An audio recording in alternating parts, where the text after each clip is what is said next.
یہ سب کچھ اسکول میں ہونے والے ایک واقعے سے شروع ہوا تھا۔ امامہ اس وقت میٹرک کی اسٹوڈنٹ تھی اور تحریم اس کی اچھی دوستوں میں سے ایک تھی۔ وہ لوگ کئی سالوں سے اکٹھے تھے اور نہ صرف ایک ہی اسکول میں پڑھتے تھے بلکہ ان کی فیملیز بھی ایک دوسرے کو بہت اچھی طرح جانتی تھی۔ اپنی فرینڈز میں سے امامہ کی سب سے زیادہ دوستی تحریم اور جویریہ سے تھی، مگر اسے حیرت ہوتی تھی کہ اتنی گہری دوستی ہونے کے باوجود بھی جویریہ اور تحریم اس کے گھر آنے سے کتراتی تھی۔ امامہ ہر سال اپنی سالگرہ پر انہیں انوائٹ کرتی اور اکثر وہ اپنے گھر پر ہونے والی دوسری تقریبات میں بھی انہیں مدعو کرتی۔ وہ گھر سے اجازت نہ ملنے کا بہانہ بنا دیتی۔ چند بار امامہ نے خود ان دونوں کے والدین سے اجازت لینے کی کوشش کی، لیکن اس کے بے تحاشا اصرار کے باوجود ان دونوں کے والدین نے انہیں اس کے گھر جانے کی اجازت نہ دی۔ اس کے اس رویے سے کچھ شاکی ہو کر اس نے اپنے والدین سے شکایت کی، تمہاری یہ دونوں فرینڈ سید ہیں، یہ لوگ عام طور پر ہمارے فرقہ کو پسند نہیں کرتے، اسی لیے ان دونوں کے والدین انہیں ہمارے گھر آنے نہیں دیتے۔ ایک بار اس کی امی نے اس کی شکایت پر کہا، یہ کیا بات ہوئی، ہمارے فرقہ کو کیوں پسند نہیں کرتے؟ امامہ کو ان کی بات پر تعجب ہوا۔ اب یہ تو وہی لوگ بتا سکتے ہیں کہ وہ ہمارے فرقہ کو کیوں پسند نہیں کرتے، یہ تو ہمیں غیر مسلم بھی کہتے ہیں۔ اس کی امی نے کہا، کیوں غیر مسلم کہتے ہیں؟ ہم تو غیر مسلم نہیں ہیں۔ امامہ نے کچھ الجھ کر کہا، ہاں بالکل ہم مسلمان ہیں، مگر یہ لوگ ہمارے نبی پر یقین نہیں رکھتے۔ اس کی امی نے کہا، کیوں؟ اب اس کیوں کا میں جواب کیا دے سکتی ہوں، بس یہ لوگ یقین نہیں رکھتے، کٹر ہیں بڑے، یہ تو انہیں قیامت کے دن ہی پتہ چلے گا کہ کون سیدھے رستے پر تھا، ہم یا یہ۔ مگر امی، مجھ سے تو انہوں نے کبھی مذہب پر بات نہیں کی، مگر مذہب مسئلہ کیسے بن گیا؟ اس سے کیا فرق پڑتا ہے؟ پھر دوسرے کے گھر جانے آنے سے کیا ہوتا ہے؟ امامہ ابھی بھی الجھی ہوئی تھی۔ یہ بات انہیں کون سمجھائے، یہ لوگ ہمیں جھوٹا کہتے ہیں، حالانکہ خود انہیں ہمارے بارے میں کچھ پتہ نہیں، بس مولویوں کے کہنے پر آ کر ہم پر چڑھ دوڑتے ہیں۔ انہیں ہمارے بارے میں اور ہمارے نبی کی تعلیمات کے بارے میں کچھ پتہ ہو تو یہ لوگ اس طرح نہ کریں، شاید پھر انہیں کچھ شعور آ جائے اور یہ لوگ بھی ہماری طرح راہ راست پر آ جائیں۔ ہماری فرینڈز اگر تمہارے گھر نہیں آتی تو تمہیں پریشان ہونے کی کوئی ضرورت نہیں، تم بھی ان کے گھر مت جایا کرو۔ مگر امی، ان کی غلط فہمیاں تو دور ہونی چاہیے میرے بارے میں۔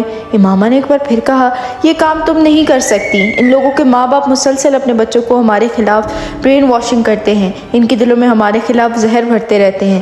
نہیں امی، وہ میری بیسٹ فرینڈز ہیں، ان کو میرے بارے میں اس طرح نہیں سوچنا چاہیے۔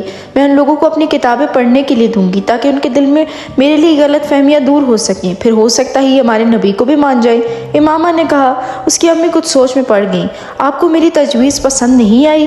ایسا نہیں ہے، تم ضرور انہیں اپنی کتابیں دو، مگر اس طریقے سے نہیں کہ انہیں یہ لگے کہ تم اپنے فرقہ کی ترویج کے لیے انہیں یہ کتابیں دے رہی ہو۔ تم انہیں یہ کہہ کر کتابیں دینا کہ تم چاہتی ہو وہ ہمارے بارے میں جانیں، ہم کو زیادہ بہتر طریقے سے سمجھ سکیں۔ ان سے یہ بھی کہنا کہ ان کتابوں کا ذکر وہ اپنے گھر والوں سے نہ کریں، ورنہ وہ لوگ زیادہ ناراض ہو جائیں گے۔ امامہ نے ان کی بات پر سر ہلا دیا۔